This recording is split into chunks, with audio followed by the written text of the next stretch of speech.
Moral of the story is maybe I need to be out of practice early every week because I was I was down for the count after Arkansas. I went recruiting and came back. And, I don't know, I had some kind of flu or something, and I missed Monday, Tuesday. But the staff just told me how amazing they were when they came back in the room for the first time, and the things they were saying in the meeting, and the intentionality and the energy that they brought to practice really shifted this week, and they really understood, the reasons for what had happened the previous week, and so I didn't have to say a whole lot to them. I showed up yesterday and watched the inter squad and agreed that the energy and the intentionality and the drive was back, and it showed again tonight. It showed out there tonight.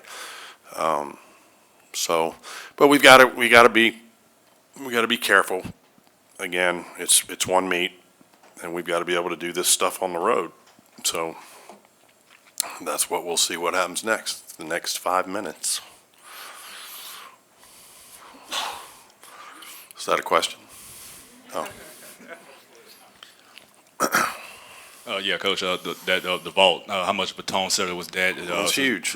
Specifically, KJ. Yeah, there you go. I mean, you see what happens. Like,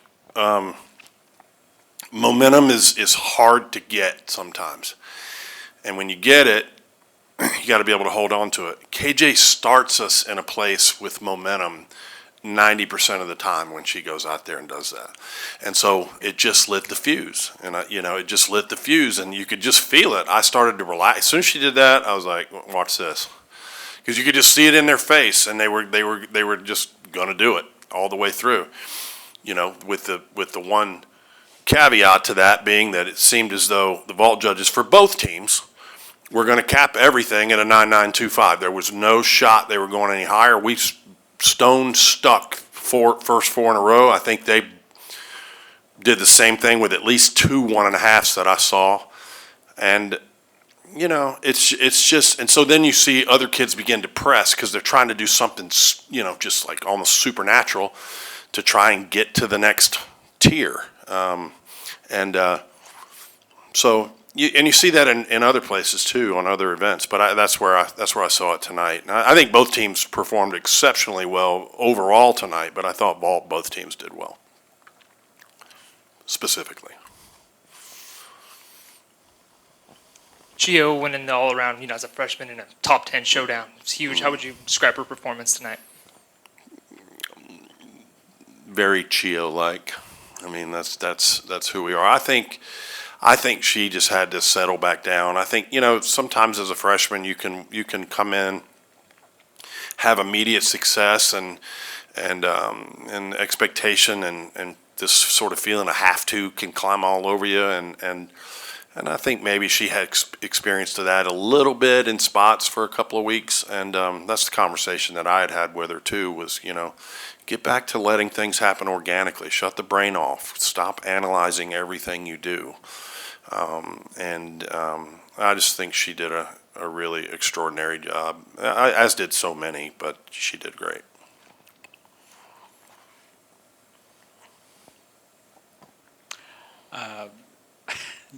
You expressed some displeasure with the scoring there. There's been a lot of talk about scoring this season. What are you? And I've heard, talking to people like Patricia Duffy, nationally follows the sport, so there could even be some mid-season change in the way that they do scoring. Is that possible? Do you want to see it? And that just adds to the ridiculousness, right? The issue is not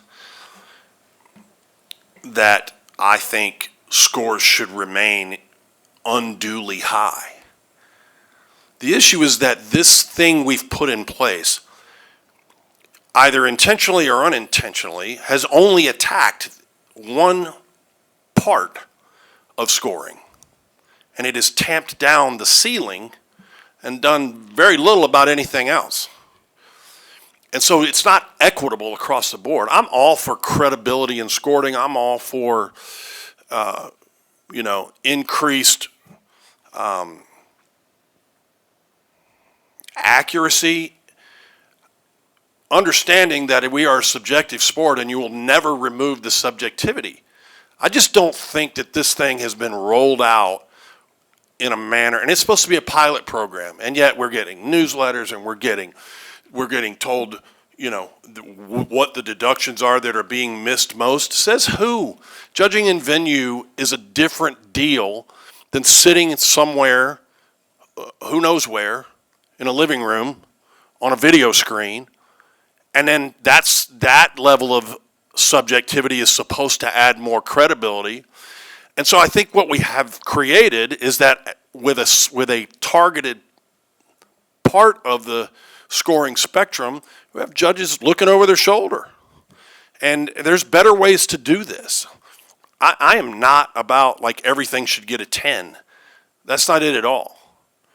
But there has to be, it's got to be, whatever we do to increase credibility or tamp down or whatever. Like I've never had anyone present to me that on a consistent basis the wrong team wins or the wrong gymnast wins or whatever. Now you could say the score might have been too high, but was it ranked correctly on that night? That's the real question, right? Was it the best routine on that night? And to the point where people scream and clamor enough that at some point Trinity Thomas issued a public apology for getting a 10, for crying out loud. Here's the thing. When you go to a sporting event, Scott, when you go to a baseball game, what's one of the things you hope you see? A home run. When you go to a football game, you want to see an explosive play, a long touchdown pass, or things like that. You hope to see those things. That's sport. Controversy is also sport, and there's nothing wrong with. There's never going to be a time when we're all happy with all the scores we see, because all of us have bias. All of us, coaches, fans, everyone. The point is it ranked correctly? Is it consistent across the board? And by any real objective measure, we haven't created a more consistent situation this year. We've created a more erratic situation here. And I don't blame the judges one bit, because they're doing the best they can to do the job that we've asked them to do. There are easier ways to correct wrongs in venue, and it should be, in my opinion, given the meet referee authority to convene a conference. Right now, our meet referees have no authority to do much of anything. And so in tennis, the chair umpire can overrule the line judge. In the home plate umpire in baseball can walk out and call a conference if they thought something was missed at second base. These are things that are common in other sports. Our meet refs are to sit on their hands. They judge every routine, and in almost every venue, we were required to have them. But yet they really can't do anything except be a liaison to deliver papers from a coach to the panel. To me, if I'm an official, I'm going to feel a whole lot better about somebody who's in venue with me as part of the official panel in the meet, to be able, if something egregious happens, to be able to have the authority to walk over and say, hey guys, let's talk this over. And let's make sure we get this right. That's a simpler solution than having to use technology from different angles, not in venue. It's a whole different ballgame when you're not judging in venue. And so I don't want anything I say or anything Liv tweeted. By the way, I had nothing to do with that. She just knows how I feel about it, but she's right. And we're at a time where collegiate athletics is, Olympic sports programs, many are in peril for funding, and revenue share is coming in, and scholarships are going to be moved from sport to sport. All this, everybody got an increase in scholarship? No, they didn't. They got an increased limit, and not every school is going to be able to do that. And so at a time when that uncertainty exists for at least 50 or 60% of our programs in our sport, we drop this little poison pill into our scoring so that the fans sit there and wonder, what the heck's going on? So it's ill-timed, it's incomplete, it's ill-conceived, and it just is, and we keep having to make adjustments, and now we're not going to put suggested deductions in the newsletter anymore, I hear, and we're not going to put those things out there. We're just data collecting. That's what we were supposed to be doing in the first place. But there's all this information leaking about what's being looked for and what's not being taken, and so it's just been, in my opinion, an abject disaster, and it was fairly predictable that it would be. And I hope there's growing sentiment that we need to go about this a different way. Let's examine what we do in scoring. Let's try to create more accuracy, yes. But in a time like this, we cannot be some kind of purist. We can be marketable or we can be purist. We're probably not going to be both. And if we're going to be purist, then let's look at run the gamut. Let's look at the routine that goes 9.75 that should go 9.6 as well. Let's look at all of it, not just the higher end scores, because these kids work hard. And then you see things like this, where kids, they know they just did the best vault of their life. It goes 9.925. The next kid's like, man, what do you got to do to get a 9.95? I'm not even talking about a 10. Helen Who should have got a 10. Helen, that beam set is the best beam set in the country, and she did it flawlessly. I dare anybody to tell me where the real deduction was. Now, I wasn't sitting where the judges were, and I'm not questioning their credibility. I'm questioning our judgment as a coaches group for doing this thing that has just created some pendulum swing back and forth where the judges keep trying to find themselves. And it's just unfortunate. So thanks for putting me on my soapbox.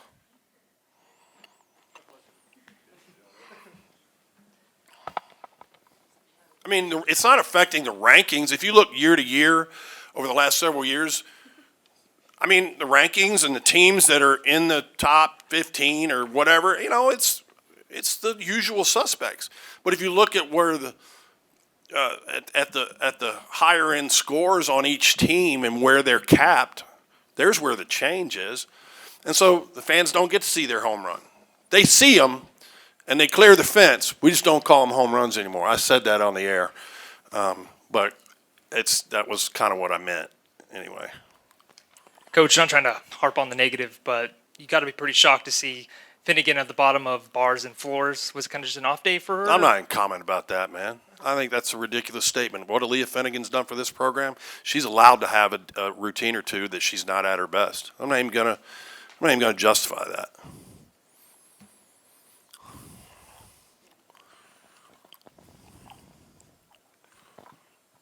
As far as the beams, is that your best beam of the season so far, you think?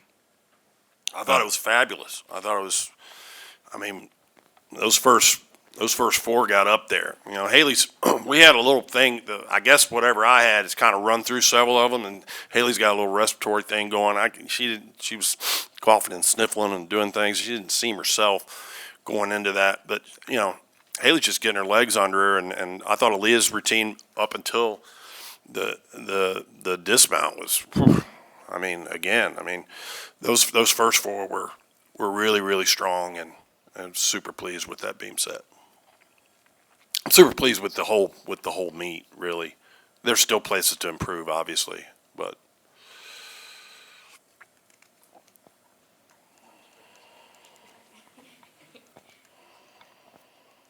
I know you don't like to compare this year's team to last year's and everything, but how would you say y'all are performing this year at this time compared to where you were at this time last year? Overall, minus obviously what happened on the back two events last week. I thought the first two events last week were really good. I'd say overall, we're probably clicking on a little better cylinders. And if the training, sort of attitude and energy and their enthusiasm, just bringing the energy every day and catching fire in practice the way they did. If that continues, then then we'll be in a good place. And we're still getting KJ back was big, and we're going to get Haley back. Haley will vault competitive vaults Sunday for the first time in the gym, and Alona did full floor sets this week. So we're getting more. I don't know how many of you noticed Kalia Lincoln out there tumbling tonight. She likely will be in the floor lineup at least by the time we return for Oklahoma, if not next week. She could have gone tonight if necessary, and it is gigantic. So we're getting healthier, knock on wood, and we're finally beginning to get those bodies moving, and that also changes the dynamic in practice and preparation because everybody kind of is in the mix, and you feel the mojo, and they're having fun and high-fiving and laughing and enjoying. They get a lot of enjoyment when they're doing things at a high level of intensity and togetherness in the gym, and so that's my hope, is that we continue to move in that direction.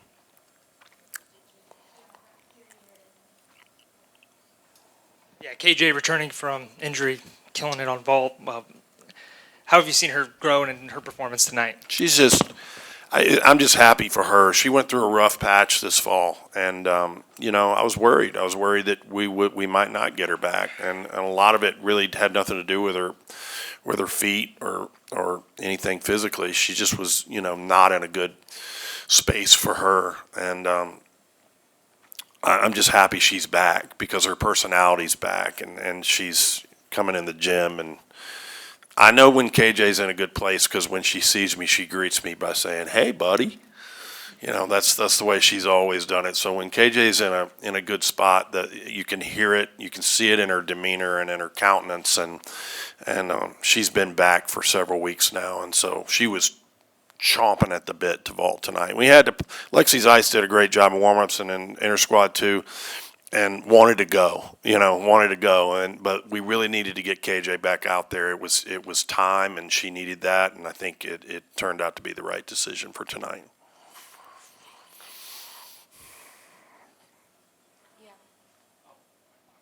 And look, I'm not hacked off. I don't want to talk when Aaliyah Fennick. Like I said, what that kid has done around here, she's okay to make mistakes, and she needs to know that she's okay. So I'm just not gonna give commentary to that. That's all.